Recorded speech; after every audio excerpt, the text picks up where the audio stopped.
네, 뉴스업 시작하겠습니다. 이틀째 초겨울 추위가 이어지면서 오늘 아침 어제보다 더 추운 날씨가 이어지고 있습니다. 서울의 기온이 4.8도까지 떨어져 올가을 최저를 기록했고 경기 북부 지역에서는 첫 영하권 추위가 나타난 곳도 있습니다. 취재기자 연결하겠습니다. 자, 정혜연 기자, 어제보다 오늘 더 추워졌다고요? 네, 그렇습니다. 어제보다 기온이 더 내려가면서 오늘 아침 서울 등 내륙 곳곳에서 때이른 초겨울 추위가 절정에 달하고 있습니다. 현재 북서쪽 상공에서 영하 15도 이하의 찬 공기가 남하해 우리나라 상공으로 유입된 상태인데요. 이로 인해 오늘 아침 서울 등 수도권 지방은 기온이 더 내려가면서 올가을 들어 가장 낮은 기온을 나타낸 곳이 많습니다. 오늘 서울 아침 기온이 어제보다 더 낮은 4.8도를 기록했고 경기도 파주 군내면과 연천 백학면 아침 기온이 현재 영하 0.2도까지 내려가면서 내륙에서는 첫 영하권 추위가 나타나고 있습니다. 첫눈이 내린 설악산은 이틀째 영하권 추위가 이어지는 가운데 체감 온도가 영하 5도 가까이 내려가 있습니다. 이런 추위 탓에 오늘은 산간뿐 아니라 파주 등 일부 내륙에서도 첫 서리가 내리거나 얼음이 관측된 곳도 있습니다. 이번 추위는 내일 아침부터 기온이 서서히 올라 주 후반에는 평년 기온이 10도 안팎까지 기온이 회복하면서 잠시 추위가 누그러질 전망입니다.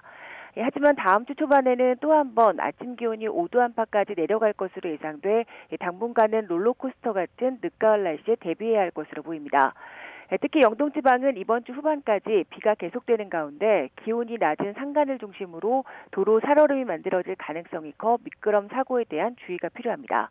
지금까지 과학기상부에서 YTN 정혜연입니다. 캄보디아에서 범죄 조직의 고문을 받다 숨진 한국 대학생의 유해가 2개월 만에 송환됩니다.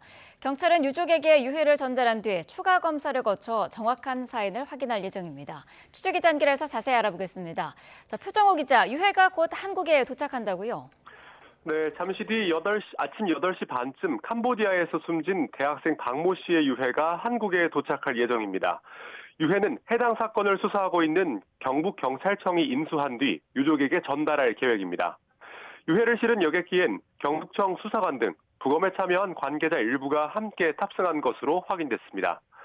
박 씨의 시신은 지난 8월부터 2개월 넘게 캄보디아 현지 사원에서 안치돼 있었는데요. 앞서 지난 8월 8일 박 씨는 깜포추 복고산 일대에서 숨진 채 발견됐습니다. 박 씨는 지난 7월 17일 가족에게 박람회에 다녀오겠다고 말한 뒤 캄보디아로 향했고 현재 도착한 뒤 범죄단지에 감금돼 고문당한 것으로 전해졌습니다. 네, 어제는 한국과 캄보디아 수사당국의 공동 부검도 진행됐죠. 네, 어제 캄보디아 현지 사원 내부에서 오전 10시 반쯤부터 3시간가량 합동 부검이 진행됐습니다. 한국 측 국가수부검이 등 6명과 캄보디아 측 관계자 6명이 참여해 공동 부검한 뒤 화장이 진행됐습니다. 경찰은 부검 과정에서 시신 훼손은 없었던 것으로 확인됐다고 밝혔습니다. 경찰은 앞으로 국내에서 조직 검사와 약 동물 검사 등을 추가로 진행할 예정입니다. 또 양국 수사 결과 등을 종합해 박 씨의 정확한 사인을 확인할 방침입니다. 앞서 캄보디아 수사당국은 박 씨 시신을 발견할 당시 멍자국과 상처 등 고문 흔적이 발견됐고 검안의 의견을 바탕으로 고문으로 인한 심장마비를 상황 원인으로 추정했습니다. 지금까지 사회부에서 YTN 표정호입니다. 네, 한국인 납치와 감금 피해가 잇따르고 있는 캄보디아의 한 호텔에서 한국인이 숨진 채 발견됐습니다. 외교부는 현지 시간 20일 저녁 8시쯤 캄보디아의 시하누쿠빌 한 호텔 객실에서 50대 후반의 한국인 남성이 사망한 채 발견됐다고 밝혔습니다. 현장에서는 숨진 남성의 것으로 보이는 여권을 비롯해 휴대전화와 유서로 추정되는 메모도 발견됐습니다. 주 캄보디아 한국 대사관은 현지 경찰에서 관련 사실을 통보받은 뒤 영사를 급파하고 캄보디아 당국에 신속한 조사를 요청하는 등 영사 조력을 제공하고 있다고 밝혔습니다. 캄보디아에서 국내로 송환된 피의자들은 어제 법원 영장 심사를 거쳐 무더기로 구속됐습니다. 경찰은 해외에서 실종되거나 납치된 국민과 관련한 수사를 담당하는 TF팀을 만들기도 하는 등 전담 수사팀을 꾸리기로 했습니다. 오승훈 기자입니다. 마스크를 쓴 피의자들이 법원에서 줄줄이 빠져나옵니다. 온라인 사기 등 혐의로 캄보디아에 구금돼 있다. 지난 18일 국내로 송환된 한국인 피의자들입니다. 구속 전 피의자 신문을 마친 피의자들이 호송 차량에 차례로 올라탑니다. 혐의를 인정하느냐는 취재진의 질문에 아무런 답변을 하지 않았지만 폭행을 당했는지 묻는 질문에는 입을 열었습니다. 어떤 게 가장 힘드셨어요? 전기 지짐으로 고문하는 게 힘들었습니다. 또 어떤 고문 당하셨습니까? 구타당했습니다. 얼마큼 맞으셨어요? 진짜 죽기 전까지만 맞았습니다.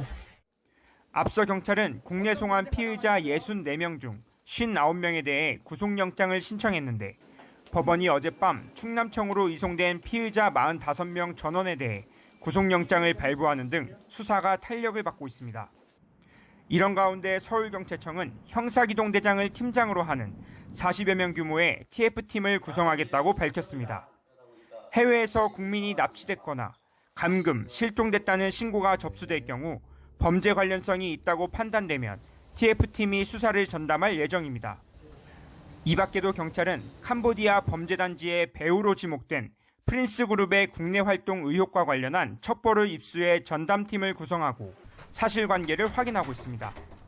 또 캄보디아 경찰과의 양자 회담에서 현지에서 벌어지고 있는 사기 범죄에 대한 우려를 전달하고 코리안 데스크를 설치하는 방안도 논의했습니다. YTN 오승훈입니다. 네, 캄보디아 범죄단체의 배후로 지목된 프린스그룹의 국내 활동 의혹이 커지자 경찰이 관련 전담팀을 구성하고 수사 여부를 검토하겠다고 밝혔습니다. 현재 900억 원이 넘는 자금이 국내 금융사 현지 법인에 남아있는 것으로 파악됐는데요. 정확한 실태 파악과 대책 마련이 시급하다는 목소리가 나옵니다. 이현정 기자입니다. 서울 강남 한복판에 있는 사무실. 문은 굳게 닫혀있고 인기척도 없습니다. 캄보디아 범죄단지의 배후로 지목된 프린스그룹의 계열사 킹스맨 부동산 그룹이 있던 곳입니다. 앞서 서울 순화동에서 사무실을 운영하다가 한 차례 이름을 바꾸고 장소를 옮긴 데 이어 최근에 아예 종적을 감췄습니다. 첫날 가서 불러서 수십 명 이상과 발화패를 했고 그 다음 날부터는 사람이 몇 명 정도 왔다 갔다 하다가 이렇게 프린스그룹의 국내 활동 정황이 포착되자 경찰은 전담팀을 구성하고 첩보 분석에 나섰습니다. 이를 통해 범죄 혐의가 드러날 경우 바로 수사에 착수할 예정입니다. 이런 가운데 프린스그룹의 자금 912억 원이 국내 금융사의 캄보디아 현지 법인에 남아있는 것으로 확인됐습니다. 현재까지 파악된 국내 금융사의 현지 법인 5곳과 프린스그룹의 금융거래 건수는 52건, 금액은 1,970억 4,500만 원에 달하는데 금융위원회 산하 금융정보분석원도 검은 돈 유통 여부를 들여다보면서 정부 차원의 제재를 검토하고 나섰습니다. FATF에서 걸거나 아니면 CIA에서 건 거를 우리가 참고해서 업무를 볼 수가 있거든요. 그거 플러스 우리나라가 독자적으로 제재를 걸을 수가 있습니다. 앞서 미국과 영국은 온라인 사기 등의 혐의로 프린스그룹의 천즈 회장을 기소하고 우리 돈으로 21조 원 상당의 암호화폐 몰수 절차에 들어갔습니다. 국제사회 압박이 이어지는 가운데 우리 정부를 향해서도 범죄 수익금의 국내 유입 여부 등 적극적인 실태 파악과 대응책 마련이 필요하다는 목소리가 나옵니다. YTN 이현정입니다. 더불어민주당이 현재 14명인 대법관을 26명으로 늘리는 내용을 골자로 한 사법개혁안을 발표했습니다. 사심제라는 비판을 받은 재판 소원은 공론화를 거쳐 당론으로 추진하겠다고 예고했습니다. 윤흥선 기자가 보도합니다. 더불어민주당의 사법개혁안의 핵심은 대법관 증원입니다. 현재 14명인 대법관을 26명으로 늘리는데 조희대 대법원장을 포함해 모두 10명이 이번 정부에서 임기가 끝나는 만큼 이재명 대통령은 22명의 대법관을 임명하게 됩니다. 다음 대통령 역시 똑같은 22명을 임명하게 됩니다. 즉 현 정권과 차기 정권이 대법관을 균등하게 임명하는 구조로 설계되어 있습니다. 사법개혁안에는 대법관 추천위원회 구성을 다양화하는 내용을 비롯해 법관 평가제 도입, 하급심 판결문 공개 확대, 압수수색영장 사전 신문제 도입 등이 담겼습니다. 하지만 대법원 확정 판결의 위헌 여부를 헌법재판소가 판단하도록 하는 재판소원제는 일단 빠졌습니다. 사실상의 사심제로 대통령 무죄 만들기라는 일각의 비판을 의식한 것으로 보이는데 정청래 대표는 공론화를 거쳐 당론으로 추진하겠다고 못 박았습니다. 법원이 아무리 높다 한들 다 헌법 아래에 있는 기관입니다.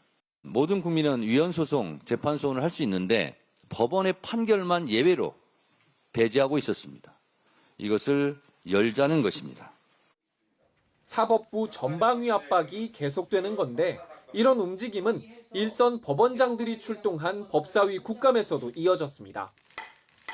민주당은 이 대통령의 공직선거법 파기환송이 이례적으로 빨랐다고 이유를 따졌고 국민의힘은 사법부 독립을 침해하는 거냐며 중단된 대통령 재판을 재개하라고 맞섰습니다.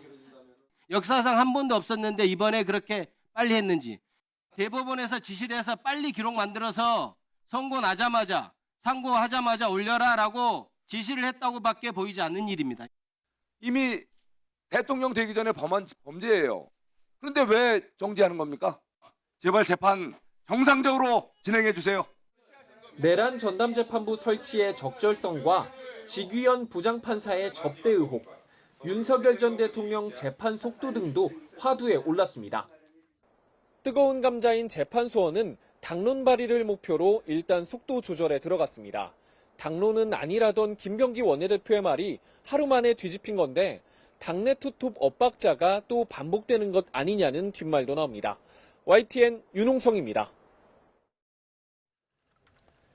국민의힘 장동혁 대표는 더불어민주당의 사법개혁안에 대해 정권이 재판을 지배하고 결과까지 정해주겠다는 사법 쿠데타라고 비판했습니다.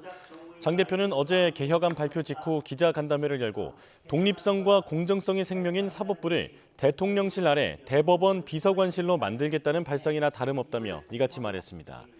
이어 대법관을 14명에서 26명으로 늘리는 안에 대해서는 그 자체로 반헌법적이고 반민주적이라며 대법원이 헌법 원칙이 아니라 권력의 하명과 지시에 따라 재판을 하게 될 거라고 우려했습니다. 여당이 당론 추진을 예고한 재판 소원제에 대해서는 온갖 좋은 말을 다 동원했지만 진짜 목적은 권력이 법 위에 군림하겠다는 것이라면서 사법부와 법치가 무너지면 민주주의도 무너져 독재 시대가 열릴 거라고 강조했습니다. 국정감사 2주차에도 김현지 대통령실 부속실장이 변함없는 화두였습니다. 국민의힘 장동혁 대표가 윤석열 전 대통령 면회를 다녀온 걸 두고 후폭풍도 여전합니다. 박희재 기자입니다. 산림청장을 상대로 여야 의원들은 김현지 대통령실 부속실장과 인연을 따졌습니다. 김인호 청장은 장차관을 뽑는 국민추천제도에 지난 6월 셀프 추천에 결국 임명됐는데 이력서에 김 부속실장과 함께한 시민단체 이력을 부각한 게 논란이 됐습니다. 김 부속실장이 이재명 정부 초기 총무비서관으로 인사를 총괄했던 만큼 증인으로 불러야 한다는 겁니다. 김현지 실장과는 성남의제 21대부터 친분이 있었던 것으로 알고 있습니다. 그죠? 김현지 개인의 인연과 보훈 차원에 이루어진 거 아니냐라는 합리적인 의심을 하는 거예요. 인적 네트워크를 가지고 검증하기 시작하면 여기 계신 우리 김성교 국회의원님 또 강명구 국회의원님 전부 다 자유롭지 못할 것 같아요. 국민의힘은 김현지 부속실장이 이 대통령의 고비 때마다 휴대전화를 바꿨다는 의혹도 국감장 밖에서 제기했습니다. 대북 송금 수사 당시 이 대통령이 검찰에 출석했을 때나 김문기 전 처장 사망 이유는 물론 국정감사 첫날인 지난 13일에도 휴대전화를 바꿨다는 겁니다. 증거인멸 행위로 볼 여지가 충분하다는 게 제 판단입니다. 휴대폰 교체는 이재명 대통령의 지시에 의한 것이 아니냐. 민주당은 약정 기간이 끝나 휴대전화를 최신형으로 신청한 게 죄냐며 거짓 음모론에 책임져야 할 거라고 경고했습니다. 택도 없는 음모론으로 공직자를 모략하지 마십시오. 김 실장은 현재 쓰는 번호를 십수년째 쓰고 있습니다. 국민의힘 장동혁 대표가 수감된 윤석열 전 대통령을 만나고 온 것을 두고 여야는 공수가 바뀐 채 충돌했습니다. 민주당은 대선 불복을 넘어 내란 선동이라며 규탄 대회를 열었습니다. 그의 도덕면에는 정치적 위선이며 국민 기만입니다. 대선 불복을 넘어선 명백한 내란 선동입니다. 야당 내에서도 이해가 안 된다. 경선 공약이었다 갑론을박 속에 장 대표는 의미심장한 말로 일축했습니다. 곧 전직 대통령에 대한 면회를 할 순간이 다가올 텐데 그때 더불어민주당이 어떻게 할지 한번 지켜보겠습니다. 정책보다는 정쟁이 어느덧 익숙해졌습니다.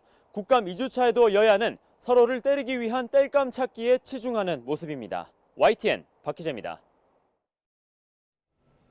네, 계속해서 전국 이슈 자세히 짚어보겠습니다. 박성민 전 더불어민주당 최고위원, 이재영 국민의힘 서울 강동을 당협위원장과 함께하겠습니다. 어서 오십시오.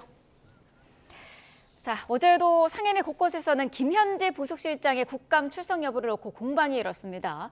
특히 농해수위 국감에서는 산림청장 임명 과정에 김 실장이 관여했다는 의혹이 나왔는데 김현지 실장 개인의 보은 차원에서 이뤄진 거 아니냐 이런 게 지금 국민의힘의 주장이거든요. 근데 이제 근거가 너무 빈약한 주장이죠. 네. 왜냐하면 이제 과거에 성남과 관련된 같은 단체에서 일했다라는 것을 제외하고 그러니까 과거의 인연을 제외하고 그 어떤 부정한 청탁이 있었다라는 점에 대해서 전혀 증명하지 못했기 때문에 심지어는 이 오히려 김현지 실장의 출신 대학을 잘못 파악하고 오히려 이 산림청장이 사실상 김현지 실장의 은사였기 때문에 보은 네. 인사를 준 것 아니냐라는 취지의 거짓된 주장까지도 나왔었거든요. 그렇기 때문에 저는 이쯤에서 이 근거 없는 비난은 멈춰야 된다라고 생각하고 정말 어떤 이 부정한 인사였다라고 주장을 하고자 한다면 이 김건희 씨한테 건네줬던 뭐 금고복이라던가 아니면 고가의 그림이라던가 아니면 고가의 보석 세트라던가 이런 거라도 뭐 하나 있으면 얘기를 해볼 수 있겠지만 그런 게 단 하나도 없는 상황에서 오로지 과거의 인연만을 들먹이면서 이런 부분에 있어서 부정한 인사가 있었다라고 주장을 하는 것은 네. 저는 정쟁을 위한 주장이 지나지 않는다라고 생각하고 그렇게 치면 국민의힘 의원들 중에 윤 전 대통령과 같은 검찰에 있었던 분들 이분들은 그것 때문에 공천받은 거 아니냐 이렇게 얘기해 볼 수 있겠죠. 그러니까 결국에는 여러 가지 면에서 지금 김현지 실장을 트집 잡기 하고 싶고 스토킹 국감을 하고 싶은 것은 알겠으나 주장을 할 때에는 모름지기 근거가 필요한 법이다. 그런 점에서 구체적인 어떤 인사 청탁의 근거도 부정한 거래 정황도 없는 부분에 대해서 과거의 인연만을 문제 삼으면서 공세를 펴는 것은 굉장히 좀 질 낮은 공세다 이렇게 보입니다. 네, 국민의힘 입장에서는 어떻게 반박할 수 있을까요? 윤석열 전 대통령의 그 보훈 인사라고도 보여졌던 그런 인사 때문에 정권 망한 거예요. 그렇기 때문에 이재명 대통령도 조심하시라고 이런 국민을 대변해서 워닝을 드리는 겁니다. 지금 현재 김현지 부속실장에 대해서는 너무나도 여러 가지 의혹이 나와 있고 또 얼마 전에 어떤 그 개인 페이스북을 통해서 그 동영상 예전에 성남시에서 이제 이재명 전 대통령이 변호사 시절에 했던 그런 동영상까지 올라와서 김현지 실장 당시에 좀 젊었을 때 모습을 보면은 네. 이분이 뭐 만만치 않은 분이구나라는 생각은 들 정도의 굉장히 그 강한 모습을 좀 보여주고 있습니다. 그래서 사람들이 유추해 봤을 때 그 당시의 모습과 지금 나오는 여러 가지 활동들 이렇게 점들을 선으로 연결시키잖아요. 그러다 보면 이분이 굉장한 실세구나. 게다가 국감을 안 나오는 거를 꺼려하고 네. 또 그 한 분이 안 나오게끔 하기 위해서 그 여당에 내놓으라는 모든 국회의원들이 닭달같이 달라붙어서 보호해주는 걸 보면은 이게 좀 문제가 있구나 하기 때문에 이 산림청장마저도 그런 의혹을 받고 있는 것이고요. 인사에 개입해서는 안 되는 사람이 인사에 개입했다가 잘못되는 거 많이 봤기 때문에 그런 부분은 국가를 위해서라도 야당이 해야 될 역할이라고 저는 생각합니다. 네, 김인호 산림청장이 국민추천제 홈페이지에 셀프 추천을 한 부분도 이제 논란이 됐었는데 김 청장은 어쨌든 국민추천제에는 본인 추천도 있다 이렇게 주장하고 있어요. 뭐 할 수 있죠. 네, 뭐 본인이 하면 안 된다라는 원칙이 있는 것도 아니고 이제 국민추천제라고 하는 게 결국에는 이제 공직을 개방을 했던 거잖아요. 네. 개방을 해서 여러 인사에 대한 인력풀을 충원을 하겠다라는 취지였기 때문에 오히려 사실은 뭐 셀프 추천을 했기 때문에 더더욱 어떤 김현지 실장과의 뭐 연 때문에 이 부분에 있어서 기용이 됐다 이렇게 보는 것은 좀 무리가 있지 않을까라는 생각이 듭니다. 그래서 지금 보면 결국에는 김현지 실장과의 인연 뭐 이 부분을 국민의힘에서는 강조를 하지만 구체적으로 어떤 경위로 어떤 과정 가운데에서 김현지 실장이 이 인사에 개입했다라고 볼 만한 구체적인 증거가 사실은 없는 거거든요. 그리고 여기에 대해서도 그냥 설이죠.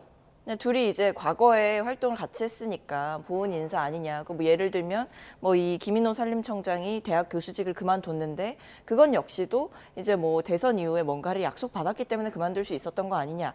이런 건 이제 다 사실은 시나리오에 불과한 거거든요. 네. 이제 본인이 어떤 뭐 인생에 대한 계획이 있을 수가 있는 거고 그 국민추천제라는 그 절차가 있었기 때문에 본인 역시도 도전을 해볼 수가 있었던 거고 그게 아니었다라고 하더라도 이제 대학 교수직을 이제 그만두고 뭔가 다른 일을 해보겠다라는 생각은 할 수도 있는 건데 이 모든 걸 사실 이제 김현지 유니버스로 만드는 거예요. 이제 김현지 실장이 처음부터 끝이다 이렇게 보는 건데 결국에 저는 말씀을 하신다라고 하더라도 근거를 갖고 얘기를 해야 된다. 근데 그 근거가 고작 과거의 인연이다라고 한다면 이 인사가 이루어지는 과정 가운데 도대체 무엇이 문제였는지에 대해서 명확하게 그 누구도 답을 제시하지 못하고 있다라는 말씀을 드리겠고 네. 이제 앞에서 국감에서 뭐 김현지 실장이 나오지 않는다라는 얘기 이제 뭐 그걸 위해서 여당의 의원들이 이제 얘기를 하고 있다라고 하셨는데 결국에는 지금 최소 6개 상임위에서 증인으로 부르겠다라고 하는 거거든요.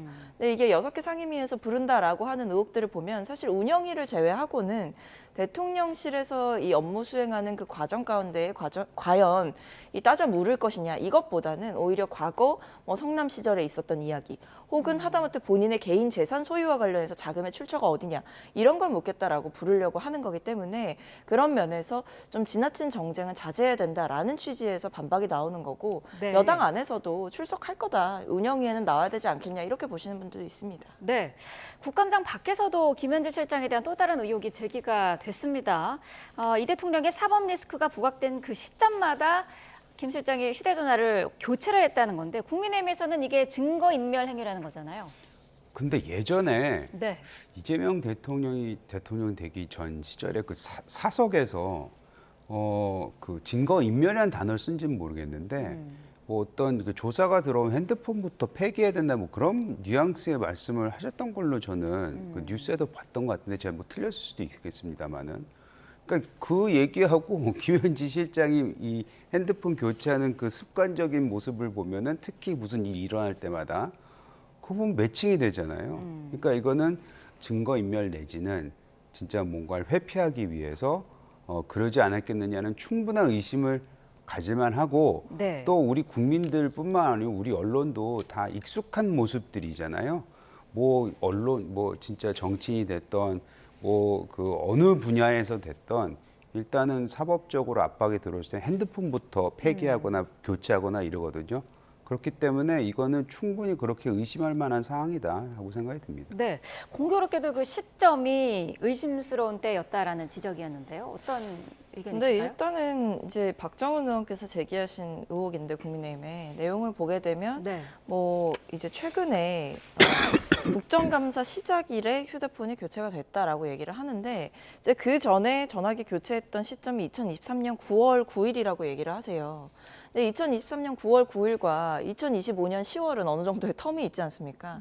그러니까 정상적으로 이 기기를 다 쓴 상황에서 이 대리점에서 연락이 왔다라고 하더라고요. 네. 이제 신형 뭐 기기 교체에 대해서 신청을 해라 안내 문자를 받고 이 김현지 실장이 신청을 했다라고 하고요. 근데 바빠서 결과적으로 기기 교체는 못했다라고 합니다.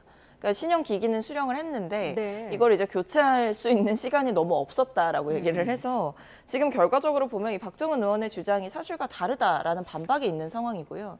번호 교체 역시도 번호를 수십 년 동안 지금 같은 번호를 쓰고 있다라는 반박이 나왔고 지금 뭐 중요한 국면마다 바꿨다라고 하는데 여기에 대해서도 과연 정확한 근거가 있는가라는 지적을 드리지 않을 수가 없습니다. 특히나 제가 좀 굉장히 유감스러운 것은 이 국정감사 시작일에 뭐 핸드폰을 교체했다라는 프레임 자체가 정상적으로 한 2년여간 넘게 휴대폰을 쓰다가 교체를 한 것인데 이런 정상적인 기기 변경의 과정마저 심지어 그것도 사실관계를 알아보면 기기만 수령했지 기기를 바꾼 것은 아닌 그러니까 유심 교체도 있었던 게 아닌 상황임에도 여기에 대해서 마치 증거인멸을 위해서 뭔가 국정감사에 나오기 전에 증거인멸을 하려는 듯한 프레임을 씌우는 것 자체가 문제라고 보고 네. 오히려 이런 부분에 있어서 핸드폰 교체 문제에 대해서 문제를 삼으실 거면 지금 뭐 지기현 판사 같은 경우에 사실은 이 본인의 판단과 관련해서 구속 취소 판결과 관련해서 문제가 제기됐을 때 휴대폰을 한번 교체를 하고 그 뒤에도 뭐 여러 가지 접대 의혹이 일었을 때 그때도 휴대폰을 교체를 했어요.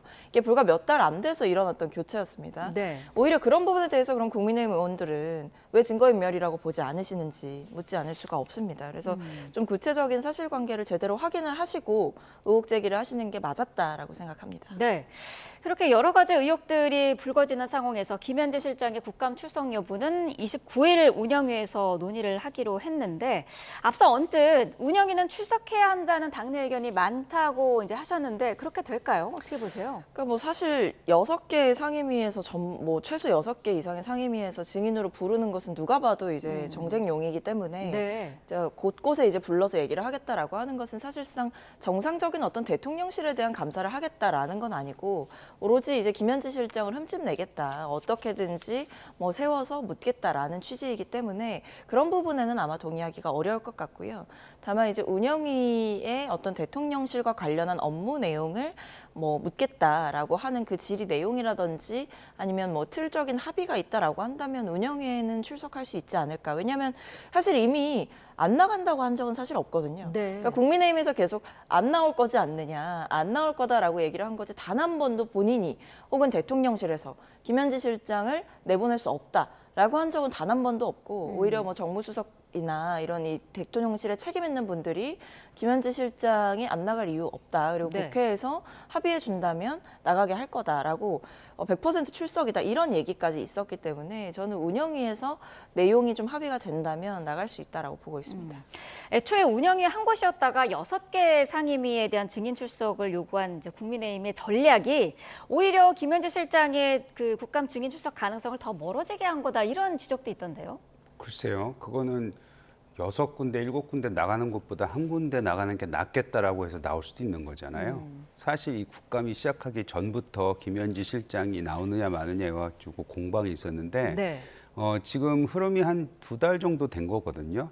그래서 2달 전으로 돌아가시면은 지금 상황하고 비교했을 땐 그때는 여당과 용산에서 대통령실에서 김현지 실장은 안 나올 것 같다는 뉘앙스의 말씀들을 많이 한 걸로 모든 사람들이 이해를 했습니다. 네. 근데 그 이후에 그냥 그때 나오겠다고 했으면은 그냥 모든 것이 무난하게 넘어갔을 텐데 마치 안 나올 것 같은 듯한 모습을 보였기 때문에 상황이 이렇게 일파만파 커진 거예요. 그러니까 본인들이 괜히 작은 거를 크게 만든 상황이기 때문에 지금에 와서는 안 나올 수 없게끔 된 상황인 것 같고요. 네. 이런 상황에서조차도 끝내 만에 하나 뭐 우리 대변인께서는 전체국께서는 나오신다고 했는데 안 나오게 되면 진짜 국민들로 하여금 이상한 의혹에 대한 생각을 갖게 하지 않을까라는 생각이 듭니다. 네. 나오셨으면 좋겠어요. 네. 자, 잠시만요. 속보 한 가지 전해드리고 계속 말씀 나누도록 하겠습니다. 캄보디아에서 숨진 대학생의 유해가 조금 전에 인천공항에 도착을 했습니다. 어제 캄보디아 현지에서 이 한국인 대학생에 대한 부검이 있었고요. 그 이후 화장이 된 상태인데요. 조금 전에 유해가 인천공항에 도착했습니다. 자, 경찰은 인천공항에서 유해를 인수하고요. 유족에게 바로 전달할 방침입니다. 숨진 대학생에 대한 현지 부검 결과는 시신 훼손은 없다라는 부분이 확인이 됐고요. 조직 검사 등을 통해서 국내에서 정확한 사인 규명이 조금 더 있을 예정입니다. 자, 해당 대학생은 복호산 범죄단지에 감금된 이후 고문 끝에 사망한 것으로 추정되고 있습니다. 자세한 내용 들어오는 대로 다시 전해드리겠습니다. 네, 국감 이야기 계속해서 해보죠. 어제 법사위에서는 법원을 대상으로 한 국감이 진행이 됐었는데요. 나경원 의원의 배우자죠. 김재호 춘천지방법원장도 증인으로 나왔습니다. 이 부분이 이해 충돌에 해당한다는 민주당의 문제 제기가 있어서 나경원 의원이 어쨌든 질의 시간에는 일단 이석하기는 했어요. 어떻게 보셨나요? 그러니까 이제 나경원 의원도 말씀을 하셨는데 이제 뭐 이해 충돌에는 해당되지 않는다라고 이제 말씀을 붙이시면서도 네. 어떤 공정한 질의를 위해서 이제 본인이 자리를 뜨겠다라고 얘기를 하거든요. 그러니까 이거 자체가 어떤 이 국정감사 과정에서 본인과 이 배우자의 관계가 법사위가 이 피감기관으로 두고 있는 법원에 대해서 어느 정도 영향력을 끼칠 수 있는 자리이기 때문에 본인이 가지고 있는 이 상황 자체가 영향력이 있다라는 것을 알고 있다라고 생각을 합니다. 그러니까 아예 영향이 없고 정말 말대로 이해충돌의 여지조차 없다라고 한다면 과연 자리를 떴을까 저는 그렇게 생각을 하거든요. 근데 이게 다른 것도 아니고 이제 배우자가 현직 판사이잖아요. 네. 지방법원장으로 재직을 하고 있는 거고 그렇다고 한다면 여러 판결에도 지금 영향력을 행사할 수 있는 현직인 것이고 또 법사위라고 하는 곳은 이 법원이라든지 여러 이 사법부에 대해서 감사를 하고 견제를 할 수 있는 곳이기 때문에 사실상 이 관계가 어떻게 보면 좀 법사위 간사직을 주장하시기에도 적절치 않았던 건 아닌가. 그리고 사실 법사위를 맡기에도 좀 여러 면에서 이런 부분들이 부적절하게 작용할 수 있는 것 아닌가라는 생각이 들어서 네. 오히려 이 과거에 이제 국민의힘이 계속 나경원 의원을 법사위 간사를 시켜달라라고 얘기를 했던 게 좀 납득이 되지 않는 대목이었다. 그 점을 다시 한번 확인할 수 있었다라고 생각을 합니다. 그래서 네.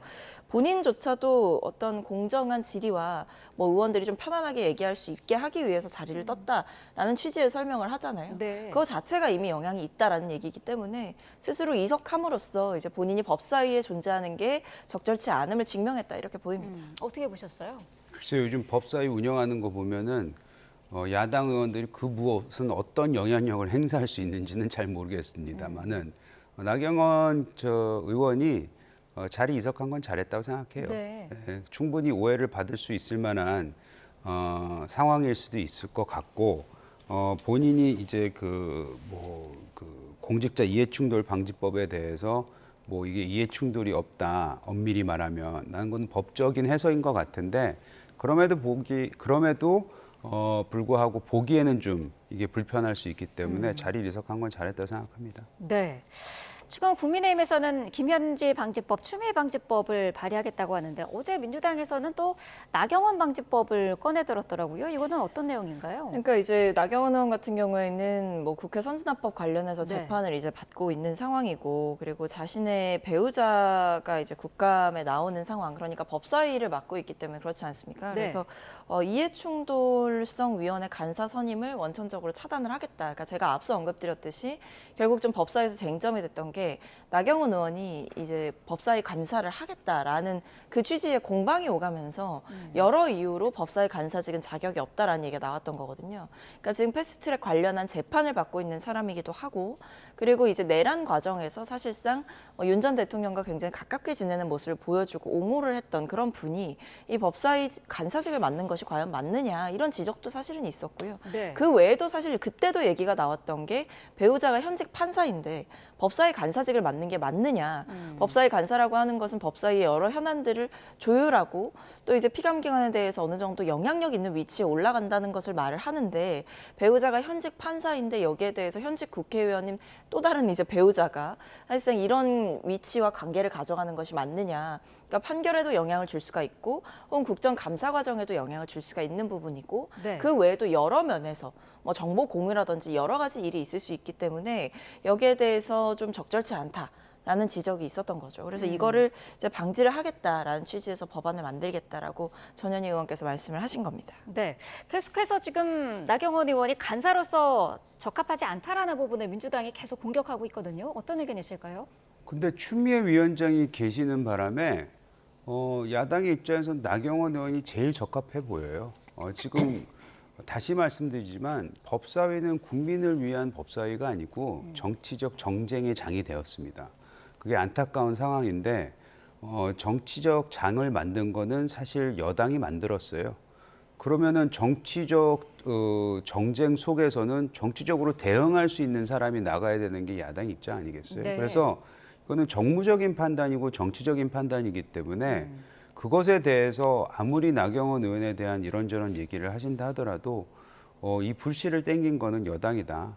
어울리지 않고 해서는 안 될 사람이 위원장을 맡고 있는 바람에 이렇게 그 법사위가 정쟁의 장으로 돼버린 것에 대해서는 국민의 한 사람으로서는 안타깝게 생각합니다. 네. 다음 주제로 넘어가 보겠습니다. 주식 내부 거래 의혹이 불거진 민중기 특검이 어제 직접 입장을 밝혔는데 논란이 제기된 거는 일단 죄송하다고 했습니다만은 과정에서 위법성은 없었다 이렇게 밝혔어요. 어떻게 들으셨나요? 네, 근데 일단 뭐 가정의 위법은 없었다라는 게 결국 뭐 회사 관계자의 내부 정보를 듣고 뭐 팔고 뭐 했다 이런 얘기에 대해서 좀 그런 의혹에 대해서 해명을 한 것 같습니다. 네. 그러니까 뭐 위법 사항이라는 게 결국의 문제는 이 일반 투자자들은 알지 못했던 내부 정보를 따로 받았느냐, 이른바 이 동창이라고 알려진 그 회사 대표에게 정보를 미공개 정보를 받았느냐 이 부분이거든요. 네. 근데 여기에 대해서는 전혀 위법 사항이 없었고 주식을 사게 된 경위 역시도 당시에 뭐 스타트업 투자 개념으로 여러 명에서 뭐 20명에서 30명 정도 되는 사람들이 이제 샀다라고 얘기를 했거든요. 네. 그러니까 그런 면에서는 이제 뭐 본인은 미공개 정보를 활용한 게 아니다라는 그 위법적인 의혹에 대해서는 이제 선을 그었지만, 근데 제가 봤을 때는 이 의혹이 전부 다 해소됐다라고 보기는 어려울 것 같습니다. 네. 결국 이 문제의 핵심은 이 내부자 정보를 이용한 거 아니야라고 지적받는 그 핵심은 언제 팔았냐인 네. 거예요. 근데 이 주식이 상장 폐지되기 전에 직전에 팔았다라고 하는 의혹이 나오고 있고, 뭐 회사 대표, 그러니까 본인의 뭐 동창 동기라고 알려진 그 지인과 대표와 똑같은 시기에 판 거 아니냐, 판 시기가 겹치는 거 아니냐 이런 의혹들도 있는 상황이기 때문에 네. 저는 이 주식 매도 시점이라든지 주식 매도 경위라든지 이런 부분에 대해서 좀 더 구체적으로 밝힐 필요가 있고, 증권사 직원으로부터 권유를 받아서 이 주식을 팔았다라고 얘기를 했다라고 한다면 언제 그 권유를 받았고 누구한테 받았으며 그것을 언제 팔게 되었는지에 대해서 조금 더 구체화할 필요가 있다. 그래야만 이 해명이 빈틈없이 좀 완성이 될 수가 있겠다라는 생각이 듭니다. 네. 어제 민특검은 국민의힘의 사퇴 요구를 일축했더라고요. 어떻게 보셨습니까? 이분 이래서는 안 될 것 같은데요. 지금 우리 전채호께서 말씀하셨듯이 친구를 위해서 스타트업에 투자라는 거는 오히려 칭찬받을 수도 있는 것이겠죠. 예? 그리고 그것이 좋은 뭐 제품이었다거나 뭐 이런 거는 판단에 맡겼을 텐데, 네. 문제는 말씀하셨듯이 거래 정지 직전에 이거를 매각한 거잖아요. 만약 그것이 도와주려던 친구, 그 친구가 자기를 도와줬으니 야 이건 이제 팔 때가 됐어라고 한마디를 했다면은 네. 그거에 대한 사실관계를 따지지 않는 상황에서는 과연 이분이나 김건희 여사의 도이치모터스 조작이나 만약 그것이 사실이라면 다를 게 뭐가 있습니까? 근데 이분이 지금 이 민중기 김건희 특검을 맡고 있다. 그거 자체가 굉장히 이율배반적이고 어불성설이라고 저는 생각합니다. 일단은 잠시라도 물러나서 그렇게까지 이거를 마치고 싶으면은 지금 당장은 잠시라도 물러나서 일단 이 주식 판매, 매각 관련된 모든 사실관계를 증거로서 네. 제시를 하고 투명하게 국민들한테 나는 잘못한 게 없고 그 당시 적절하게 정당하게 아무런 도움 없이 매각했다라는 불법적인 요소가 없었다는 것을 증명해내야 될 겁니다. 네. 양평 공무원 사망 사건으로 강압 수사 의혹도 나왔었고요. 이번에도 주식 거래 의혹까지 불거지면서 특검의 수사 동력이 좀 힘을 잃는 거 아니냐 이런 지적도 있는데요. 어떤 의견이실까요? 그렇죠. 지금 이 주식 거래만 보더라도 이분이 과연 특검을 맡을 수 있는 적절한 분인가에 대해서 많은 국민들이 의혹을 가지고 있고요. 게다가 방금 말씀하셨던 그 양평 공무원 그 안타까운 그 사건에 보면은 굉장히 부당하게 그리고 무리하게 수사를 한 거 아니냐. 네. 그리고 이것은 특검이 왜 진행이 되느냐. 특검의 그 뭐라 그래야 될까요? 본 취지하고는 완전히 거리가 떨어진, 그리고 야당이라든지 많은 분들이 우려했던 어떤 특정 세력을 죽이기 위해서 거기를 강압하게 몰아가기 위해서 해서는 안 될 그런 수사 방법을 동원한 게 아니냐라는 의심을 지금 받고 있는 거 아니겠습니까? 그래서 그런 부분까지 더해 보면은 이 특검의 정당성이 과연 유지될 수 있을까라는 부분에 대해서는 저는 이제 물음표가 굉장히 가면 갈수록 커지고 있다고 생각합니다. 네. 자, 국민의힘 상황도 짧게 좀 짚어보겠습니다. 장동혁 대표가 윤 전 대통령을 면회하는 것을 두고 정치권의 후폭풍이 여전한데 민주당에서는 위헌정당 해산 심판을 또 이제 등장시켰고요. 여기에 대해서 장동혁 대표가 어제 입장을 밝혔는데 민주당도 곧 전직 대통령을 면회한 순간이 다가올 거다라고 언급을 했습니다. 어떻게 들으셨나요? 근데 지금 장동혁 대표께서 이런 얘기를 할 상황은 아니라고 생각합니다. 왜냐하면 지금 상황에서 장동혁 대표는 비판받을 만한 행동을 한 거거든요. 그러니까 지금 다른 것도 아니고 야당, 제1야당의 이제 대표가 그 윤 전 대통령, 그러니까 이 불법 비상계엄을 저질러서 국민들의 기본권을 파괴하고 국회를 사실상 무너뜨리려고 했던 계엄군이 유리창을 깨고 들어왔던 그날의 기억을 모두가 알고 있는데 가서 심지어는 뭐 울었다는 거 아닙니까? 네. 김민수 최고위원이랑 장동혁 대표랑 둘 다 가서 윤 전 대통령 앞에서 울었다, 우느라 시간이 다 갔다. 이런 눈물 어린 스토리를 저희가 들어야 되는 이 상황 자체가 참담한 거거든요. 오히려 지금 제가 굉장히 좀 장동혁 대표 SNS를 보면서 참 모순적이다라고 생각했던 게 이런 말씀을 쓰셨어요. 좌파 정권으로 무너지는 자유 대한민국을 살리기 위해 하나로 뭉쳐 싸우자라고 적었고 국민의 평안한 삶을 지키기 위해서 라는 말도 덧붙였단 말입니다. 네. 그러니까 결국 하나로 뭉쳐서 싸우겠다라고 하는 그 하나에 윤 전 대통령이 포함이 된다는 것 같고, 근데 제가 봤을 때 이 국민의 평안한 삶을 망친 건 윤 전 대통령이거든요. 그 12월 3일 이후에 국민들의 일상이 완전히 달라졌었지 않습니까? 그러니까 그 정도로 국가를 굉장히 좀 황폐하게 만들었던 그 당사자를 찾아가가지고 울고 면회를 하겠다 약속을 했기 때문에 그 약속을 지키는 과정이었다. 아니 그 이전에 본인이 개인적으로 했던 그 약속 혹은 공개적으로 했던 그 약속 이전에 국민들과의 약속이 먼저죠. 그러니까 적어도 그런 사람의 편에 서지는 않겠다라는 어떤 국회의원으로서의 기본적인 양심과 책무, 그리고 특히 쇄신과 변화를 이끌어야 되는 지금 야당의 상황에서는 더더욱 이렇게 윤 전 대통령을 만나러 가는 수는 악수 중에 악수를 둔 거죠. 그래놓고 적반하장식으로 이런 뭐 민주당을 향해서 비꼬듯이 말씀을 하시는 것은, 그것도 취임한 지 얼마 되지도 않은 정부를 향해서 마치 악담을 하듯이 말씀을 하시는 것은 저는 문제가 있다 이렇게 보입니다. 네, 지금 국민의힘 내부 상황도 좀 복잡한 것 같더라고요. 제가 파악하기로는요. 네. 상당 부분 장동혁 대표 이번 그 행동에 대해서는 비판적인 목소리가 많은 것 같아요. 저도 개인적으로 왜 이 시점에 괜히 갔나라는 생각이 들어요. 네. 근데 특히 지금 현재 여당이 추진하고 있는 뭐 사법개혁, 언론개혁, 게다가 도저히 이해가 안 되는 이런 부동산 정책 같은 상황이 나오고 있잖아요. 네. 그런 상황 속에서 꼭 이런 행동을 취하셨어야 됐는지에 대한 비판은 본인이 스스로 감수해야 되는데, 그나마 다행인 것은 그냥 장동혁 대표 혼자 개인의 일로 치부할 수 있을 정도로 지금 뭐 거기에 대해서 저희는 뭐 비판을 굳이 이어나갈 필요는 없을 것 같다는 생각이 들고요. 네. 다만 아까 말씀드렸던 여당이 추진하고 있는 3대 계약 같은 경우에는 거의 뭐 전 국민, 모든 언론, 모든 사법부를 지금 적으로 돌리고 있는 상황이잖아요. 그래서 우라통 터지게 만들고 있는 상황인데 그 부분에 대해서는 여당한테 감사하게 생각하고 있습니다.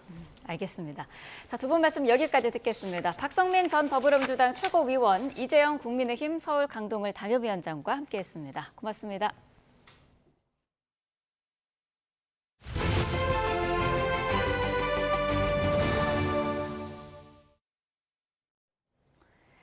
네, 최상병 특검이 이종섭 전 국방부 장관 등 주요 피의자 5명에 대해 전격 구속영장을 청구했습니다. 특검은 최상병 순직 사건 수사에 대한 조직적 개입이 있었다고 판단했습니다. 권준수 기자입니다. 한동안 소환 조사에 집중해온 최상병 특검이 최대 수사기간 종료를 한 달을 앞두고 수사 외압 의혹의 핵심 인물 이종섭 전 국방부 장관 신병 확보에 나섰습니다. 지난달 23일을 시작으로 5차례 불러 조사한 끝에 칼을 뽑아든 겁니다. 작전 중 순직한 해병의 사망 원인을 밝히고자 한 해병대 수사단의 정당한 업무 행위에 대하여 국방부 장관 및 국방부 관계자들, 군 관계자들이 조직적으로 개입하여 이 전 장관은 재작년 7월 윤석열 전 대통령과 소통하며 해병대 수사단의 초동조사 결과가 경찰에 이첩되지 않도록 개입했다는 의혹에 연루돼 있습니다. 외압 의혹이 허구라는 내용의 허위 공문서를 만들어 행사한 혐의도 함께 적용됐습니다. 특검은 박진희 전 군사보좌관과 유재은 전 법무관리관, 김동혁 전 검찰단장, 김계환 전 해병대 사령관에 대해서도 동시에 구속영장을 청구했습니다. 박 전 보좌관과 유 전 관리관은 수사선상에 오른 임성근 전 사단장 등을 혐의자에서 빼도록 사건을 축소한 의혹을 받고, 김 전 단장은 박정훈 해병대 수사단장에게 항명 혐의를 씌워 수사하고 재판에 넘기는 과정을 지휘한 인물로 지목돼 왔습니다. 김 전 사령관은 박 단장과 관련해 국정감사와 재판에서 거짓 증언한 혐의 등을 받습니다. 이 전 장관이 수사 외압의 전 과정을 주도했고 다른 피의자들이 이처럼 개별 단계에 관여했다는 게 특검의 판단입니다. 특검은 이례적인 무더기 구속영장 청구의 배경도 설명했습니다. 이 전 장관 등이 언론을 통해 입장을 밝히면 다른 피의자들이 진술을 맞추는 상황이 이어져 왔다며 이 같은 위험을 차단한 상태에서 조사를 벌일 필요가 있다는 겁니다. 최상병 특검은 의혹의 정점 윤 전 대통령에게도 오는 23일 소환을 통보한 상황. 이 전 장관 등에 대한 구속영장 심사도 같은 날 진행되는데 신병 확보의 성패는 이어질 특검 수사에도 큰 영향을 줄 전망입니다. YTN 권준수입니다. 네, 최상병 특검은 구명 로비 의혹 중심에 있는 이종호 씨와 임성근 전 사단장의 친분 관계를 뒷받침할 증언을 복수 인물로부터 확보했습니다. 이 씨 측은 배우 박성훈 씨와 찍은 사진까지 공개했지만 특검 수사 방향에 영향을 미칠 수 있을지는 미지수입니다. 우종훈 기자가 보도합니다. 블랙펄 인베스트먼트 전 대표 이종호 씨가 배우 박성웅 씨와 어깨동무를 한 채 활짝 웃고 있습니다. 지난 2022년 7월 30일에 촬영된 것으로 이 씨 측은 임성근 전 사단장이 없다며 두 사람이 만났다는 의혹을 부인하는 차원에서 사진을 공개했습니다. 당사자인 임 전 사단장도 최근 국회에 나와 이 씨와 배우 박성웅 씨를 모른다는 입장을 고수했습니다. 저는 아직도 이종호 씨를 만난 적이 없습니다. 그리고 이종호 씨를 만나지도 않았는데 어떻게 그 배우하고 제가 만날 수가 있겠습니까? 사진이 공개되면서 일단 이종호 씨와 박성웅 씨 친분은 확인됐는데 박 씨는 특검 참고인 조사에서 이 씨와 다른 진술을 했습니다. 이 씨 소개로 임 전 사단장을 만나 함께 식사했다고 말한 겁니다. 특검은 이 진술을 포함해 3명으로부터 지난 2022년 8월에서 9월 사이 두 사람을 한자리에서 봤다는 진술을 이미 확보했습니다. 이들이 방문했다는 술집 관계자는 임 전 사단장 사진을 보여주며 이 사람이 맞느냐는 특검 질문에 맞는 것 같다라고 진술한 거로 파악됐습니다. 술자리에 동석한 다른 인물도 특검 조사에서 임 전 사단장이 있었고 만담을 주선한 이 전 대표가 임 전 사단장을 장군으로 부르는 걸 들었다고 말한 거로 전해졌습니다. 임 전 사단장과 이 씨는 여전히 만남을 부인하는 가운데 특검은 두 사람이 최상병 순직 사건이 발생하기 전부터 만났다는 증언들을 구명 로비 의혹 규명의 스모킹건으로 보고 수사력을 집중하고 있습니다. YTN 우종훈입니다. 최상병 순직 사건으로 핵심 수사 대상에 오른 이후 줄곧 휴대전화 비밀번호를 기억하지 못한다고 주장했던 임성근 전 해병대 1사단장이 돌연 비밀번호를 확인해 특검에 제공했다고 밝혔습니다. 임성근 전 사단장은 실패를 거듭하다가 어제 새벽 비밀번호를 확인했다고 주장했습니다. 또 비밀번호를 특검에 제공했다며 조속히 진실을 명명백백하게 밝혀달라고 말했습니다. 초등학교 교사로 근무하면서 고 김하늘 양을 흉기로 살해한 명재환이 1심에서 무기징역을 선고받았습니다.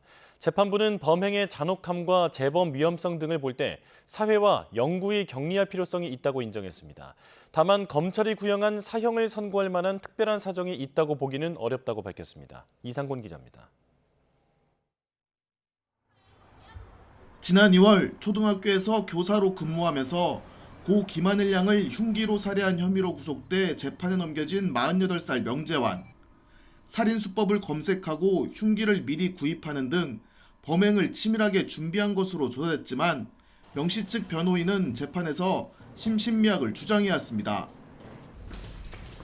왜 죽였나요? 피해자한테 하실 말씀 없으신가요? 범행 8달 만에 열린 1심 선고에서 법원은 명씨에게 무기징역을 선고하고 위치 추적 전자장치 부착 30년 등을 명령했습니다. 재판부는 피고인이 학교에서 피해 아동을 보호해야 할 지위에 있었음에도 잔혹한 사건을 저질러 죄질이 극도로 나쁘고 직업과 경력을 고려할 때 책임은 더욱 무겁다고 밝혔습니다. 이어 비인간적이고 비극적 범죄가 다시는 일어나지 않도록 사회적으로 알릴 필요성이 큰 점과 재범 위험성이 높은 점 등을 볼 때 사회로부터 영구히 격리해야 할 사정이 인정된다고 강조했습니다. 다만 피고인이 정신질환을 가장했을 가능성이 낮고 교화 가능성이 전혀 없다고 단정할 수 없는 점 등을 볼 때 생명을 박탈하는 사형 선고가 정당화될 수 있는 특별한 사정이 있다고 보기 어렵다고 말했습니다. 재판부는 피고인 측의 심신미약 주장을 받아들이지 않았습니다. 명 씨에게 정신질환이 있었다 하더라도 범행 당시 사물 변별 능력이나 행위 통제 능력이 결여되거나 감소된 상태는 아니었다고 판단했습니다. 명 씨는 마스크를 쓰고 법정에 들어와 선고 내내 별다른 표정 변화를 보이지 않았습니다. 엄벌을 탄원해온 유족은 오열했고 사형이 선고되지 않은 점에 아쉬움을 드러냈습니다. 이틀 뒤가 하늘이 생일이라고 합니다. 이런 결과를 안고 아버지가 하늘이를 보기가 너무 어렵다라고 얘기하셨던 게 참 마음에 아픈 것 같습니다. 검찰은 판결문을 확인한 뒤 항소 여부를 결정할 계획이라고 밝혔습니다. YTN 이상곤입니다. 유명 정신과 의사 양재웅 씨가 운영하는 병원에서 손발이 묶인 환자가 숨진 사건과 관련해 당시 환자를 담당했던 의사가 구속됐습니다. 경기 남부경찰청 형사기동대는 어제 업무상 과실치사 등 혐의를 받는 의사 A씨를 구속했다고 밝혔습니다. 해당 병원은 정신건강의학과 전문의이자 각종 방송 활동을 이어오던 양재웅 씨가 운영하는 곳으로 숨진 환자는 다이어트 약 중독 치료를 위해 입원한 지 17일 만에 숨진 것으로 파악됐습니다. SM엔터테인먼트 주가 조작 혐의로 재판을 받아온 김범수 카카오 창업자의 1심 결과가 오늘 나옵니다. 서울 남부지방법원은 오늘 오전 11시 김 창업자 등에 대한 선고 공판을 엽니다. 김 창업자는 지난 2023년 하이브가 SM엔터테인먼트 인수 목적으로 주식 공개 매수에 나서자 이를 저지하기 위해 주가를 조작한 혐의로 재판에 넘겨졌습니다. 앞서 검찰은 김 창업자가 자본시장에 대한 신뢰를 잃게 하는 중대 범죄를 저질렀다며 징역 15년과 벌금 5억 원을 구형했습니다. 어제 세계 최대 클라우드 플랫폼 업체인 아마존의 웹 서비스에 차질이 생겨 웹사이트 2,000개 이상에서 서비스 장애가 발생했습니다. 3시간여 만에 복구됐다지만 초대형 IT 인프라 기업의 내부 결함이 불러올 서비스 대란에 대한 우려는 커지고 있습니다. 신호 기자입니다. 카카오 게임즈가 어제 오후 배틀그라운드 게임 이용자들에게 올린 사과 공지입니다. 글로벌 외부 인프라 업체의 장애로 서버 불안정이 발생했고 저녁 7시 26분에 정상적인 이용이 가능해졌다는 내용입니다. 세계 최대 클라우드 제공업체인 아마존 웹 서비스에 생긴 문제 때문이었습니다. 미 동부 시간으로 20일 새벽 3시 무렵 스냅챗과 아마존, 프라임 비디오 등 수많은 온라인 서비스에서 동시다발적인 장애가 보고됐습니다. These individual companies are so large and have such a big share of the market, it does have this cascading impact where one system goes down, then another, and then suddenly half the internet is gone. 최대 암호화폐 거래소인 코인베이스는 접속이 일시 차단됐고 AP통신의 속보 전달에도 문제가 생겼습니다. 디즈니 플러스와 델타 항공, 유나이티드 항공 등 미국의 대기업들도 장애를 겪었습니다. 유럽의 주요 이동통신사를 포함해 영국 일부 은행과 국세청 접속에 차질이 빚어지는 등 수천 개 웹사이트에서 장애가 보고됐습니다. 아마존 웹 서비스는 미국 동부 해안 지역의 게이트웨이에 문제가 생겼고 3시간여 만에 대부분 복구됐다고 밝혔습니다. My guess is they're somewhere between getting their arms around this and then starting their plan for the fixes and for avoidance. 아마존 웹 서비스는 전 세계 클라우드 시장의 3분의 1을 차지할 정도로 시장 지배력이 큽니다. 지난해 크라우드 스트라이크의 소프트웨어 업데이트 결함이나 올해 구글 클라우드 시스템 장애 등 IT 인프라 기업의 내부 결함으로 인한 전 세계적 인터넷 대란 사태가 계속되고 있습니다. YTN 신호입니다.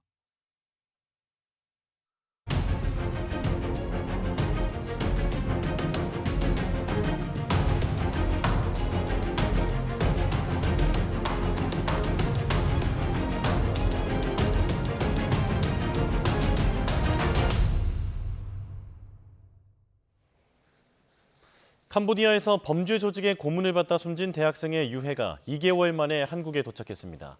경찰은 유족에게 유해를 전달한 뒤 추가 검사를 거쳐 정확한 사인을 확인할 예정입니다. 취재기자 연결해 자세히 알아보겠습니다. 표정우 기자. 자, 유해가 한국에 도착했다고요?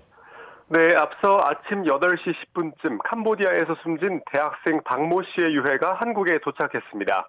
유해는 해당 사건을 수사하고 있는 경북경찰청에서 인수했는데요. 경북청은 유해를 유족에게 전달할 계획입니다. 유해를 실은 여객기엔 경북청 수사관 등 부검에 참여한 관계자 일부가 함께 탑승한 것으로 확인됐습니다. 박 씨의 시신은 2개월 넘게 캄보디아 현지 사원에서 안치돼 있었는데요. 앞서 지난 8월 8일 박 씨는 깜포추 보코산 주변에서 숨진 채 발견됐습니다. 박 씨는 지난 7월 17일 가족에게 박람회에 다녀오겠다고 말한 뒤 캄보디아로 향했고 현지에 도착한 뒤 범죄단지에 감금돼 고문당한 것으로 전해졌습니다. 네, 앞서 어제 한국과 캄보디아 수사당국의 공동 부검이 진행됐죠? 네, 어제 캄보디아 현지 사원 내부에서 오전 10시 반쯤부터 3시간가량 합동부검이 진행됐습니다. 한국 측 국가수 부검의 등 6명과 캄보디아 측 관계자 6명이 참여해 공동 부검한 뒤 화장이 진행됐습니다. 경찰은 부검 과정에서 시신 훼손은 없었던 걸로 확인됐다고 밝혔습니다. 경찰은 앞으로 국내에서 조직검사와 약 동물검사 등을 추가로 진행할 예정입니다. 또 양국 수사 결과 등을 종합해 박 씨의 정확한 사인을 확인할 방침입니다. 앞서 캄보디아 수사당국은 박 씨 시신을 발견할 당시 멍자국과 상처 등 고문 흔적이 발견됐고 검안의 의견을 바탕으로 고문으로 인한 심장마비를 사망 원인으로 추정했습니다.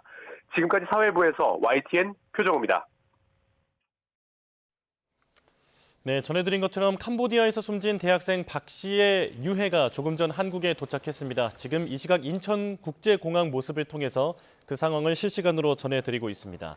자, 앞서 정리해드린 대로 지난 8월 캄보디아 범죄단지에서 고문 끝에 숨진 것으로 추정되는 대학생 박모 씨의 유해가 지금 들어오고 있는데요. 현지 시각으로 어젯밤 11시 반쯤 우리나라로 출발해서 오늘 아침 8시 20분쯤 인천국제공항에 도착했습니다. 자, 경찰은 인천공항에서 유해를 인수해서 유족에게 전달할 계획인데요. 앞서 숨진 대학생에 대해서 캄보디아 현지에서 어제 오전 10시 반쯤부터 3시간가량 부검이 진행됐습니다. 자, 한국 측에서는 6명, 그리고 캄보디아 측에서도 6명의 전문가가 참여해서 공동 부검을 진행했는데 부검 과정에서 시신 훼손은 없었던 것으로 알려져 있습니다. 자, 지금 저희가 인천국제공항 모습을 통해서 지금 박 씨의 유해가 돌아오고 있는 모습을 보여드리고 있습니다. 자, 관련 내용 임주혜 변호사와 자세히 짚어보겠습니다. 자, 지금 저희가 보여드린 것처럼 대학생 박 씨의 유해가 지금 송환이 됐는데요. 일단 부검까지 진행이 됐습니다만 정확한 사인 확정까지는 시간이 좀 걸리나 보죠? 그렇습니다. 추가적으로 한국에 돌아와서 이제 확인된 부분들을 가지고 검사는 진행될 수 있을 것 같습니다. 어제 이 캄보디아와 한국 당국 양쪽에서 모두 참여한 공동 부검이 진행이 되었는데요. 이 부검 절차는 굉장히 중요한 의미를 가집니다. 일단 외부적인 어떤 상처의 흔적들을 확인함으로써 어떤 사인에 대한 밝히는 것과 동시에 고문의 흔적 같은 부분들을 찾을 수 있을 것 같고요. 그리고 정확한 사망 시간이라던가 그리고 특히 시신 훼손과 같은 부분도 추가적인 범죄 혐의 확인에 있어서 매우 중요한 부분이었는데 현재까지 알려지고 있는 바에 따르면 별도의 시신 훼손이라던가 장기에 대한 훼손은 없었다라고 이야기가 나오고 있고요.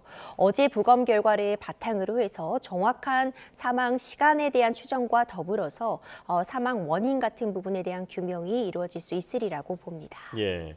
자, 정리해 주신 것처럼 부검상에서는 그 시신의 훼손, 장기 훼손 같은 것은 없었다라고 하는데 이제 국내에서는 마약 그 양성 검사도 진행한다고 합니다. 만약 이 사망한 원인이 캄보디아 경찰 당국이 파악했던 것처럼 고문인지 혹은 뭐 마약이라든지 독극물이라든지 다른 원인으로 밝혀질 경우에는 이들 범인에 대한 혐의도 달라질 수 있겠죠. 그렇죠. 범죄 혐의점들이 더 추가될 수 있을 것으로 보입니다. 현재까지는 그러니까 외상, 여러 멍자국이라던가 이런 부분들을 종합해 봤을 때 폭행에 의해서 사망에 이르게 되었다라는 부분도 힘을 얻고 있지만 최종적인 조사 결과는 확인이 필요해 보이고요. 구체적인 검사 결과에 따라서 뭐 마약 부분이라던가 추가적으로 범행 혐의가 입증이 된다고 한다면 지금 이들 주범에 대한 혐의 역시도 추가될 가능성 있습니다. 예. 박 씨를 살해한 혐의로 중국인 3명이 구속 기소된 상황이고요. 지금 범행을 주도한 중국인 2명도 추적 중인 상황입니다. 자, 이들을 송환해서 한국에서 재판을 할 수 있으면 좋겠는데 지금 그 가능성이 크지는 않다고요. 현재로서는 불투명한 상황입니다. 이번 예. 사안 같은 경우에는 삼국이 얽혀있는 구조라고 보여지는데 분명 지금 피해자는 한국인입니다. 그렇다면 우리나라에서는 이제 한국으로 범죄인 인도를 해달라, 우리나라에서 재판을 하겠다라고 당연히 주장을 할 수 있는 상황입니다. 예. 피해자의 국적은 한국인인데 또 지금 가해자는 중국인들인 것으로 전해지고 있습니다. 그럼 중국 역시도 이 가해자들의 신병 처리에 대해서 다른 여죄 등을 근거로 해서 재판을 하겠다라고 주장할 수도 있는 상황이고요. 마지막으로 이 범행지 역시도 굉장히 중요합니다. 이 범행이 이루어진 장소는 캄보디아입니다. 그렇기 때문에 수사라던가 검거 그 과정에 있어서 캄보디아가 현재 주도적인 역할을 하고 있는 것도 맞습니다. 그렇기 때문에 각자 이를 근거로 해서 한국은 한국대로 또 캄보디아는 캄보디아대로 경우에 따라서는 중국 역시도 이들이 어느 나라에서 재판을 받을 것인지 처벌을 받을지를 놓고 굉장히 어떤 이 혼선이 있을 수 있는 상황이고 이 부분은 조금 더 이 삼국의 협의 지켜볼 필요가 있는데 중요한 건 피해자가 한국인입니다. 예. 한국인들이 피해를 보고 지금 현재까지도 희생이 있을 수 있는 상황이기 때문에 적극적으로 이들에 대한 인도, 신병 확보 등을 청구할 필요성이 매우 있습니다. 예. 자, 지금 속보가 들어왔는데요. 캄보디아에서 국내로 송환된 인원들 58명 중에서 49명에 대해서는 구속영장이 발부됐다라는 소식이 들어왔습니다. 자, 어제 48명에 대한 구속영장 심사가 있었고 전원 영장 발부 결정이 났습니다. 그리고 나머지 인원에 대해서는 오늘 의정부지법에서 구속심사가 이루어진다고 합니다. 자, 구속 관련해서 들어온 소식은 곧바로 다시 전해드리겠습니다. 자, 변호사님, 그리고 조금 전에 또 알려진 소식인데 캄보디아에서 50대 한국인 남성이 숨진 채 발견됐다. 그런데 유서가 발견된 터라서 범죄와의 관련성은 그렇게 크지 않다고 하죠. 그렇습니다. 시아누쿠빌에서 이미 사망한 채로 발견이 되었는데 수사는 진행 중입니다. 다만 이제 유서가 발견된 점을 근거로 해서 지금 현재 문제되고 있는 캄보디아와의 어떤 범죄 조직과의 연관성은 낮은 것이 아닌가 이렇게 지금 추정은 하고 있고요. 예. 정확한 사망 원인이라던가 추가적으로 범죄 혐의점 같은 부분의 연루 의혹에 대해서는 수사가 필요한 상황입니다. 예. 그런데 캄보디아에서 사망 원인이 불분명한 한국인 변사 사건이 늘어나고 있다고 합니다. 물론 모두 범죄 탓이라고 단정할 수는 없습니다만 우리가 충분히 들여다볼 필요성은 있겠죠. 그렇죠. 이 부분도 철저하게 확인이 필요해 보입니다. 수치상으로도 지금 드러나고 있는데요. 일단 캄보디아로 우리나라에서 입국한 인원 대비 다시 캄보디아에서 우리나라로 들어오는 그 인원수가 맞지 않다는 지적이 계속 나오고 있습니다.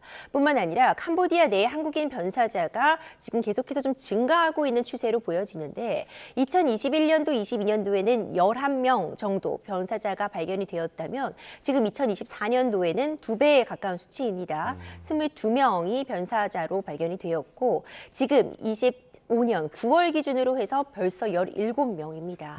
이제 이런 부분만 보더라도 캄보디아 내에서 한국인들 변사자가 늘어나고 있다. 이 추세적으로도 확인이 가능하고요.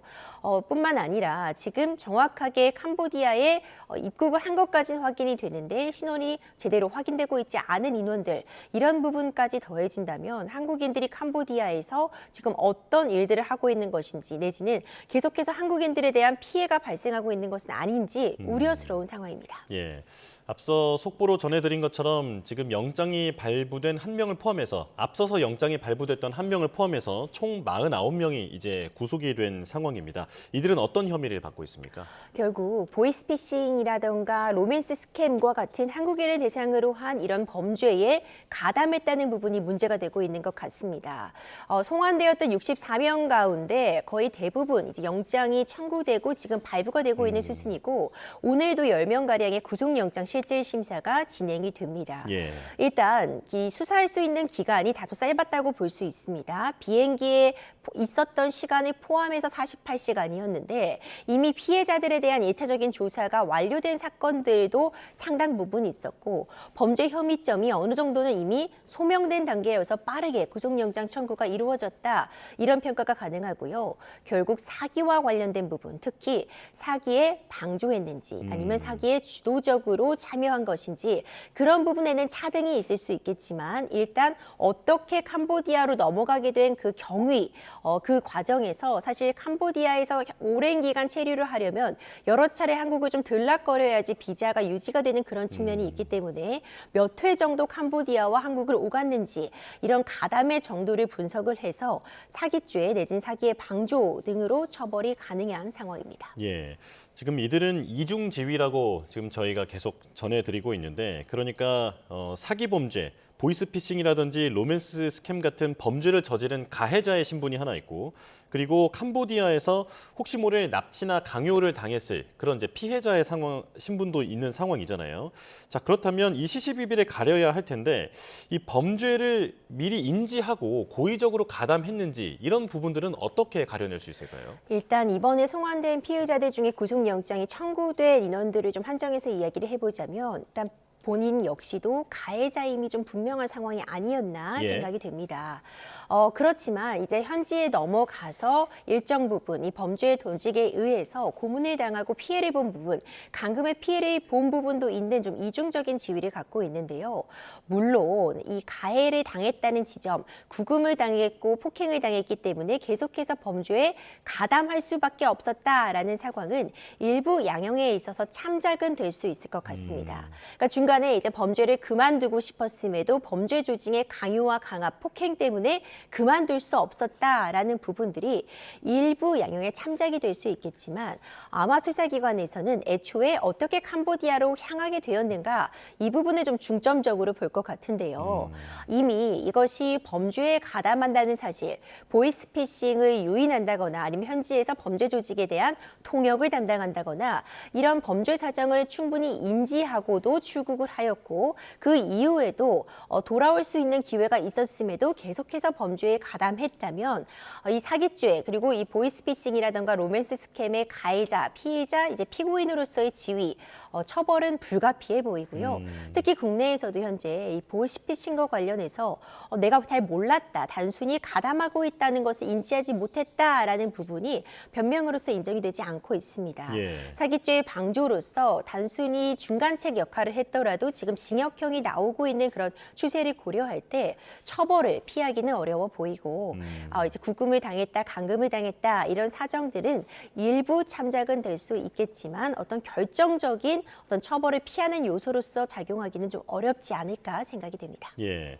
자, 이번 사건을 계기로 그동안 정말 고질적인 문제였던 보이스피싱과 로맨스 스캠 같은 그런 범죄를 뿌리 뽑아야 한다라는 목소리가 나오고 있는데 지금 이번에 64명을 송환한 이후에 이들에 대한 수사를 통해서 그 윗선에 대한 연결이라든지 조직 구조라든지 이런 부분을 파악할 수 있지 않겠습니까? 반드시 파악해야 된다고 봅니다. 우리가 보이스피싱 피해가 점점 진화하고 있고 기술도 진화하고 있는데 계속해서 이 근거가지가 되는 조직은 뭐 해외에 있다는 이유, 점조직으로 구성이 되어 있어서 제대로 그 윗선을 찾을 수 없다는 이유로 사실 수사가 지지부진한 측면, 피해자들에 대한 구조가 제대로 이루어지고 있지 못한 측면도 있었습니다.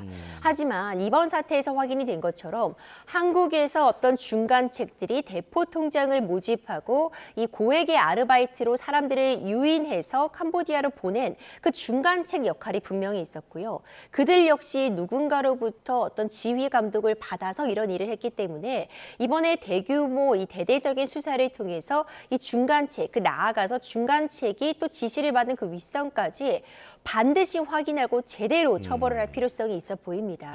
이번 수사를 통해서 그 시작이 되지 않을까 이런 예측도 나오고 있습니다. 네, 만약 관리자급 정도가 된다면 처벌을 할 때 범죄 수익에 대한 추징금도 걷어낼 수 있는 겁니까? 그렇죠. 이제 이런 부분들도 이런 범죄 조직은 분명히 이런 범죄 수익들에 대해서 지금 자금 세탁을 진행했을 것이고요. 해외로 어떤 부동산 등이나 아니면은 뭐 가상자산을 통해서 자금 세탁을 통해서 이런 추징을 피하고자 할 텐데 제대로 수사를 통해서 이런 재산에 대해서 동결 조치 반드시 필요해 보이고 결국 범죄 수익과의 연관성을 제대로 확인을 해서 피해자들에게까지 환원이 될 수 있는 그런 조치를 취해야 되는 것이 마땅한데 다만 그 과정 과정이 쉽지는 않아 보입니다. 예. 일단 그런 재산들이 국내가 아닌 해외로에 은닉이 되어 있다면 우리 수사 당국이 이것을 확인하는 데 일단 시일이 걸리고 어려움이 있을 수 있고요. 범죄 수익과의 구체적인 연관성을 파악하는 과정이 쉽지는 않겠지만 반드시 뒤따라야 되는 조치라고 보여집니다. 예. 미국과 영국은 지금 이 문제의 그 배경으로 배후로 프린스 그룹을 지목하고 21조 원에 달하는 비트코인 자산을 압류하기도 했습니다. 지금 국내에서도 활동한 정황이 드러나서 지금 금융당국이 찾아보니까 우리나라에도 한 900억 원 정도 되는 돈이 예치가 되어 있는 것 같더라고요. 만약 프린스 그룹이 배후로 드러난다면 이 돈을 이용해서 좀 피해자들에게 어떤 피해 금액을 좀 복구를 할 수 있을까요? 최대한 노력을 해야 된다고 봅니다. 일단 프린스 그룹의 이 회장 역시도 지금 종적을 감추고 있는 상황인데 저는 이 액수도 굉장히 충격적이었는데요. 시중 은행 한 대여섯 곳 정도에 지금 이 프린스 그룹의 돈이 912억 원 가량이 예치가 되어 있다는 겁니다. 이 부분 일단 5개 은행에서 동결을 하겠다라고 밝히고 있는 상황인데 이것은 빙산의 일각에 불과할 수 있습니다. 일단 시중 은행에서 거래, 그러니까 이 정확하게 이름을 밝히고 거래한 내역만 이 정도인 것이지 국내에 어느 정도 자금이 더 침투해 있는지는 사실 제대로 파악조차 어려운 지경인데요. 이 돈들이 모두 범죄 수익과 연관된 것인지 아니면 다른 사업 수익인 것인지 이것을 구분하는 과정이 쉽지는 않겠지만 일부라도 분명히 범죄 수익과 관련이 되어 있다면 일단 이 돈을 꽁꽁 묶어두어서 유출되지 못하도록 하는 1차적인 조치 반드시 필요해 보이고요. 제대로 수사를 해서 지금 이 프린스 그룹이 겉으로는 어떤 환전 기업이라던가 아니면 엔터테인먼트 기업으로 둔갑해 있었지만 그 내부적인 사정을 보자면 범죄 수익으로 운영이 되고 있는 기업이었다면은 이 수익에 대해서는 철저하게 조사하고 환급하는 조치 필요해 보입니다. 네, 피해자들에게 환원까지도 좀 이루어졌으면 좋겠는데요. 자, 그런가 하면 캄보디아에서 우리나라로 들어오는 사람들 중에 마약 사범이라든지 지명 수배자 같은 이른바 블랙리스트 승객이 급증하고 있다라고 하는데요. 이건 어떤 내용입니까?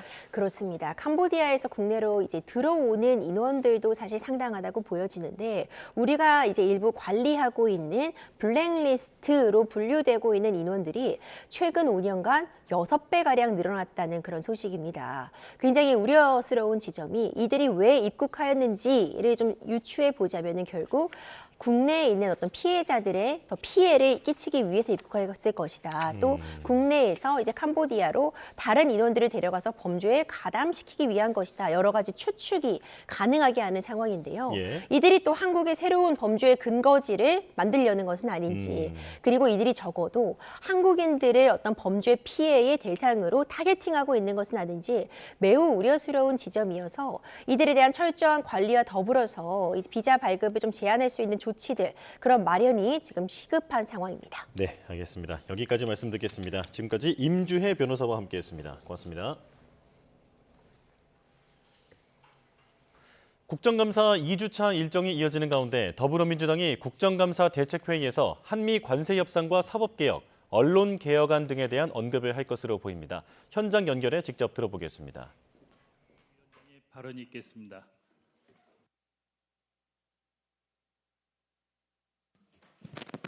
네, 반갑습니다. 지난주 우리 정부 경제 통상 사령탑들이 미국을 방문해 관세 협상 후속 협의를 진행했습니다. 3,500억 달러 규모의 금융 패키지와 관련돼서 다수 쟁점에 대해서 상당 부분 진전을 도출한 것으로 알고 있습니다.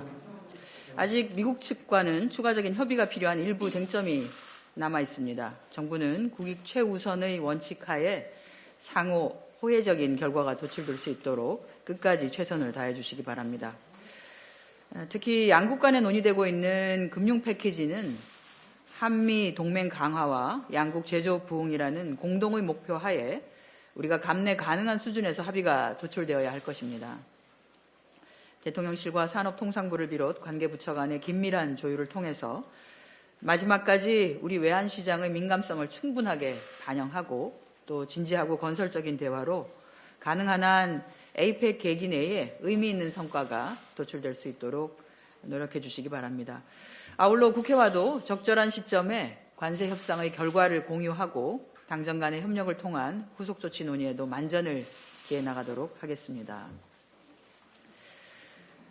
졸속으로 추진된 한강버스의 민낯이 국감을 통해서 드러나고 있습니다.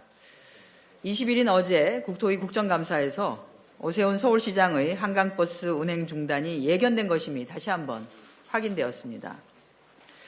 다 아시겠지만 한강버스에 투입된 자금의 약 69%는 서울시가 조달하고 민간의 투자 금액은 2.8%에 불과한 비정상적인 구조로 민간 특혜 의혹도 불거졌습니다. 오세훈 시장은 이미 2007년에 시행된 한강 수상택시로 매년 5억에서 7억 원의 적자를 내며 혈세를 낭비한 바가 있습니다. 이번 한강버스도 제2의 수상택시와 같이 치정용 정치쇼 전철을 밟으며 혈세버스로 전락하는 것이 아닌지 우려스럽습니다. 민주당은 서울 시민의 혈세가 낭비되지 않도록 한강버스 사업과 관련된 의혹을 진상규명하고 또한 진상규명 방안을 마련하도록 하겠습니다.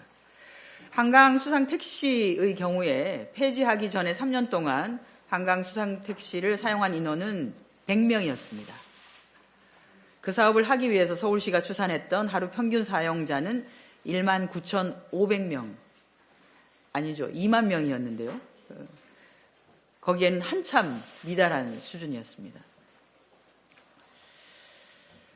민주당은 어제 사법개혁과 언론개혁 방안을 발표했습니다. 사법부에 대한 무너진 국민 신뢰를 회복하고 또 자유와 책임이라는 민주주의의 핵심. 네, 한정의 정책위의장의 발언 듣고 왔는데요. 한미 관세 협상과 관련해서 상당 부분 협상이 진행됐다며 APEC 정상회의 기간 내에 결과가 나올 가능성을 언급했습니다.